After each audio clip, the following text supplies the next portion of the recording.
Bom dia! Vamos dar continuidade aos nossos devocionais no livro de Efésios, a carta de Paulo escrevendo à igreja em Éfeso.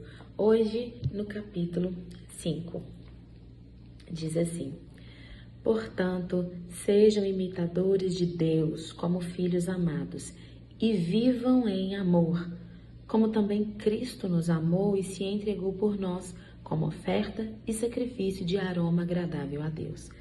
Entre vocês não deve haver nem sequer menção de imoralidade sexual, como também de nenhuma espécie de impureza e de cobiça, pois essas coisas não são próprias para os santos.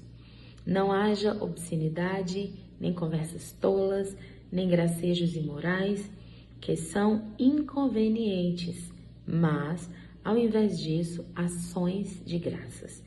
Porque vocês podem estar certos disso. Nenhum imoral, ou impuro, ou ganancioso que é idólatra, tem herança no reino de Cristo e de Deus. Ninguém os engane com palavras tolas, pois é por causa dessas coisas que a ira de Deus vem sobre os que vivem na desobediência. Portanto, não participem com eles dessas coisas. Porque outrora vocês eram trevas, mas agora são luz no Senhor. Vivam como filhos da luz, pois o fruto da luz consiste em toda bondade, justiça e verdade. E aprendam a discernir o que é agradável ao Senhor. Não participem das obras infrutíferas das trevas, antes exponham-nas à luz. Porque aquilo que eles fazem em oculto, até mencionar é vergonhoso, mas tudo que é exposto pela luz torna-se visível, pois a luz torna-se visível todas as coisas. Por isso é que foi dito: desperta, ó tu que dormes, levanta-te dentre os mortos, e Cristo resplandecerá sobre ti. Vou dar uma paradinha aqui.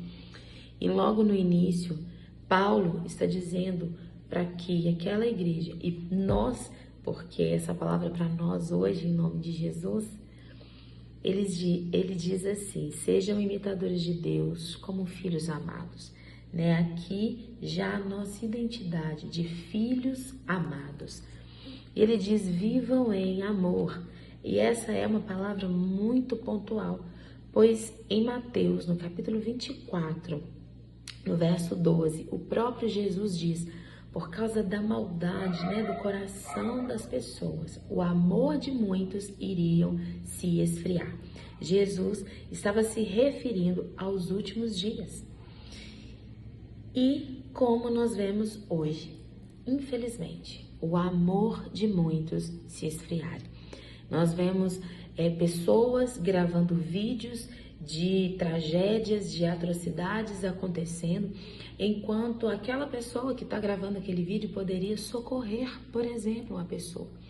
Isso é frieza, É uma frieza tamanha que não se compadece com a dor do outro, Não tem compaixão com a dor do outro. Isso é falta de amor, é o amor se esfriando, infelizmente. Mas nós que conhecemos a Cristo, que entregamos a nossa vida para Jesus, entendemos o que Paulo diz: vivam em amor. E também a palavra do Senhor nos diz que, se possível, que nós possamos viver em paz com todos. E Paulo nos lembra do amor de Cristo por nós, e é por isso que nós devemos buscar o Senhor para viver em amor. Amar uns aos outros nós só conseguimos somente com Jesus, somente com o Senhor. E quando Paulo ele vai dizer: nem sequer mencionem em questão da imoralidade sexual, ele estava dizendo também para nós hoje, eu falo que é muito pontual, não tem como a palavra do Senhor ela não ser atual, é para nós hoje. Por isso que aqui também na palavra diz que ela se renova, e é esse renovo é que ela continua falando com a gente hoje em 2026 e ela é verdadeira. Imoralidade sexual é qualquer atividade, qualquer tipo de atividade que esteja fora do casamento, por isso é imoralidade. Abusos, adultérios, fornicação, cobiça, esses pecados, eles violam os princípios éticos e a santidade do nosso corpo, que é templo, que é morada do Espírito Santo. No livro de Provérbios também, traz muitos ensinamentos, leia a Bíblia, leia a palavra, traz muitas advertências nessa área. Infelizmente, o que antes era considerado imoral, e eu quero abrir um parêntese e dizer que para nós que conhecemos a Cristo, ainda continua sendo imoral. Esses atos que as pessoas hoje normalizam, hoje é tratado como normal, a gente crê que não é normal, não tem nada de normal. Às vezes, a sociedade, mídia, entretenimento tratam essa questão sexual de uma forma tão banal que eles exploram esses desejos, de forma tão impura, tão perversa, que envolve inclusive dinheiro,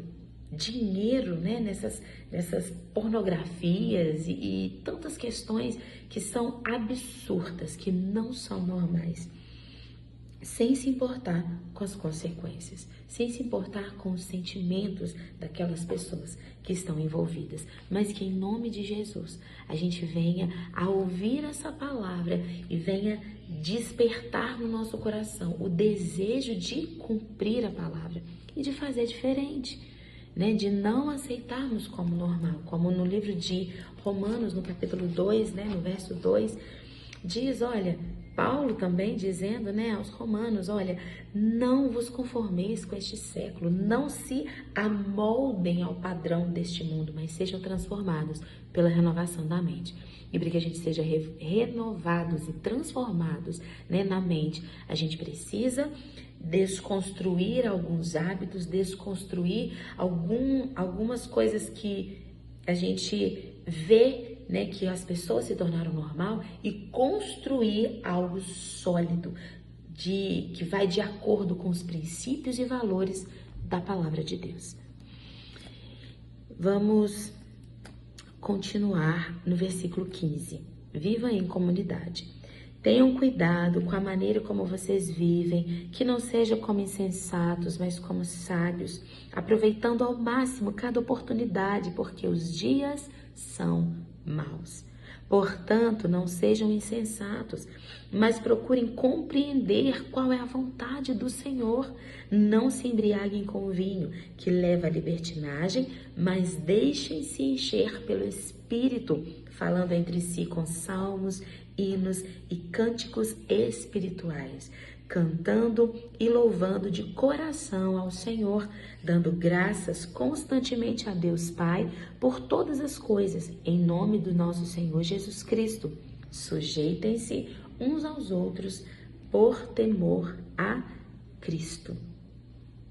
E aqui, para viver essa vida em comunhão, para a gente poder viver em amor, a gente precisa buscar ao Senhor e orar, e quando ele diz desperta tu que dormes, quando ele diz não se embriaguem com vinho, mas deixem-se encher pelo Espírito Santo, é orando, é clamando, é buscando ao Senhor que nós iremos ser cheios do Espírito Santo. E as considerações finais deste capítulo, do verso 22 em diante, ele fala sobre os deveres conjugais. Mulheres, sujeite-se cada uma ao seu marido como ao Senhor, pois o marido é o cabeça da mulher, como também Cristo é o cabeça da igreja, que é o seu corpo, do qual ele é o Salvador. Assim como a igreja está sujeita a Cristo, também as mulheres estejam sujeitas em tudo aos seus maridos.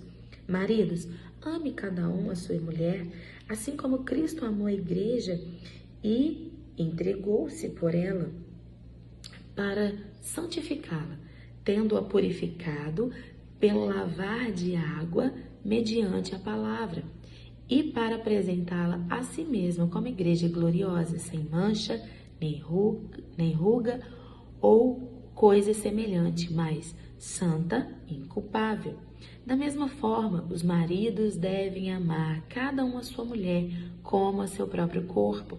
Quem ama sua mulher, ama a si mesmo. Além do mais, ninguém jamais odiou seu próprio corpo.